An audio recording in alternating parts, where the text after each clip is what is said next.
You say you hate your sin, but do you really hate it? Or do you hate what it does to you after?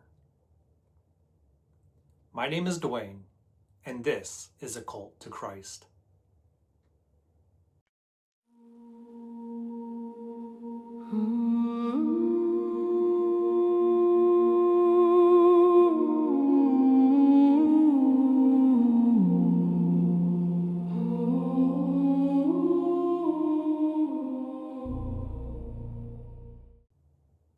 Because if we're honest, a lot of us say we hate sin when what we really hate is the aftermath, the guilt, the heaviness, the distance we feel afterward.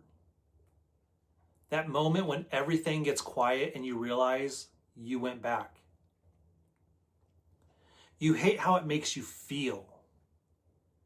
You hate what it costs you. You hate the weight of knowing you chose it again. But in that moment, you still wanted it. And that's the part most people don't want to talk about. Because we like to say, I hate this sin, but if you truly hated it, you wouldn't keep returning to it. What you actually hate is the consequence, not always the desire. And that's where the real battle is. Not just in what you do, but in what you want. Because sin doesn't just live in your actions. It lives in your appetite, in your imagination, in what your heart still reaches for when no one else is around. That's why you can pray about something, cry about something, feel broken, make promises to God you're done with it, and still go back. Not because you don't love God at all, but because part of you still loves what is destroying you.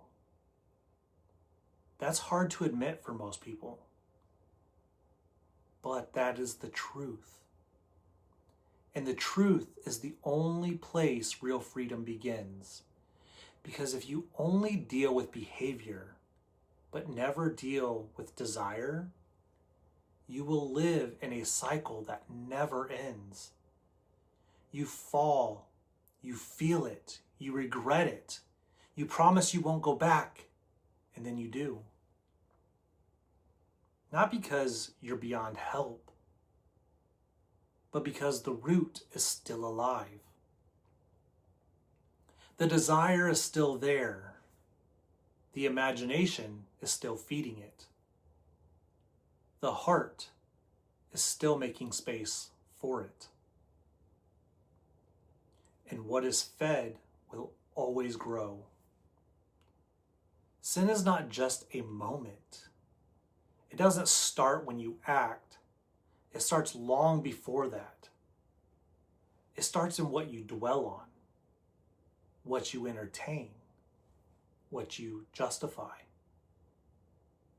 what you allow to live in your thoughts without resistance.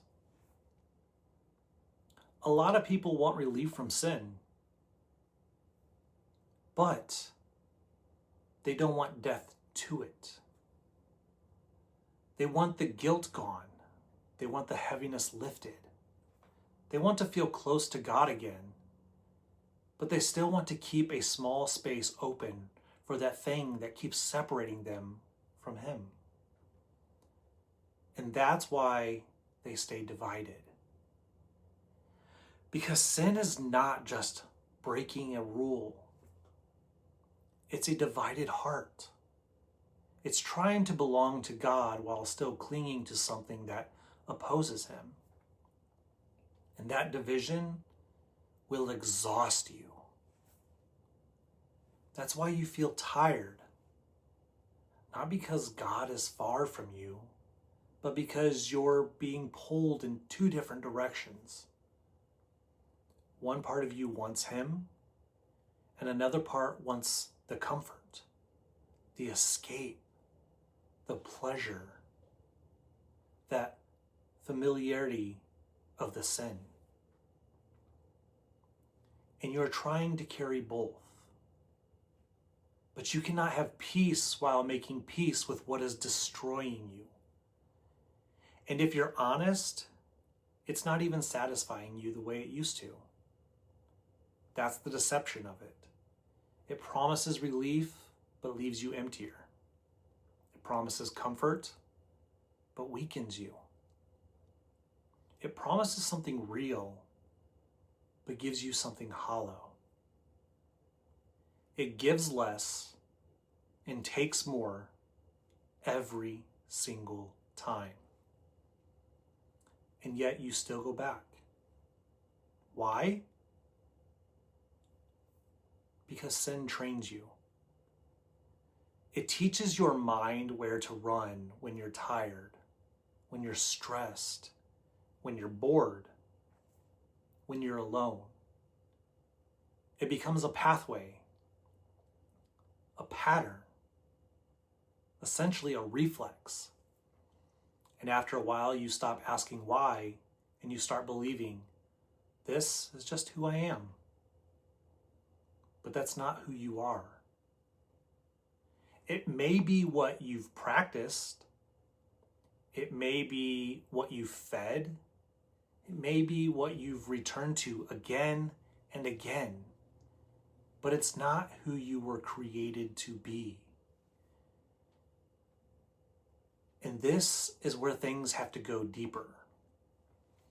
Because the answer is not just trying harder. If willpower alone could fix this, you would already be free. You don't just need more discipline. You need transformation. You need God to do something deeper than behavior management. You need him to change what you love, to change what you crave, to change what your heart runs to when nothing is forcing it. Because real freedom doesn't begin when you stop doing something. It begins when you stop desiring it the same way. When what once pulled you starts losing its grip. When what once felt necessary starts looking empty. When what once felt sweet starts tasting bitter. That's not something you fake. That's something God does. But here's where many people stay stuck. They want God to remove the consequences without asking him to uproot the desire. They want peace, but they don't want God to touch the thing they still secretly protect. And that's why they don't change. Because God is not interested in helping you manage your sin more comfortably. He wants to destroy what is destroying you. He goes after the root. He goes after the hidden place. The place where you still say, Lord, anything but this.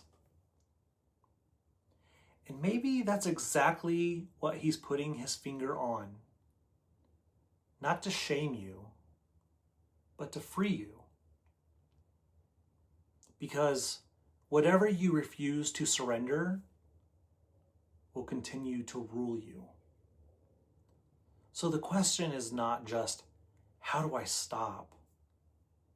The real question is, why do I still want it?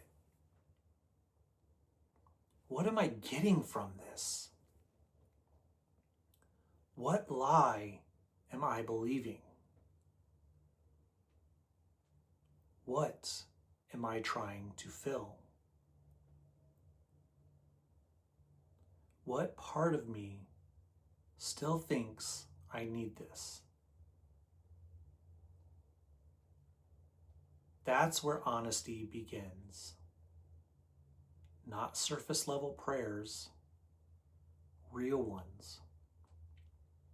Lord, I don't just need help resisting this.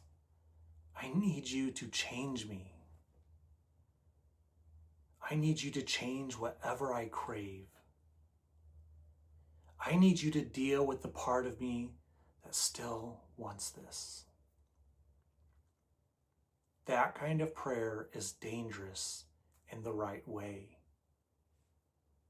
Because now you're not asking for relief. You're asking for transformation.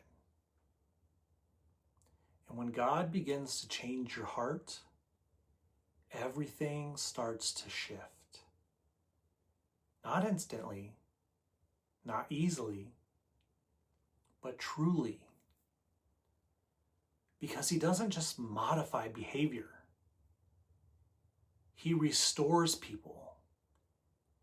He doesn't just clean the outside. He renews the inside. And over time, what used to control you starts losing its voice. Not because you became stronger on your own, not because Christ became greater in you, because truth became clearer than the lie. Because what is real becomes more satisfying than the counterfeit. That is freedom. Not pretending the struggle isn't there, but no longer being owned by it.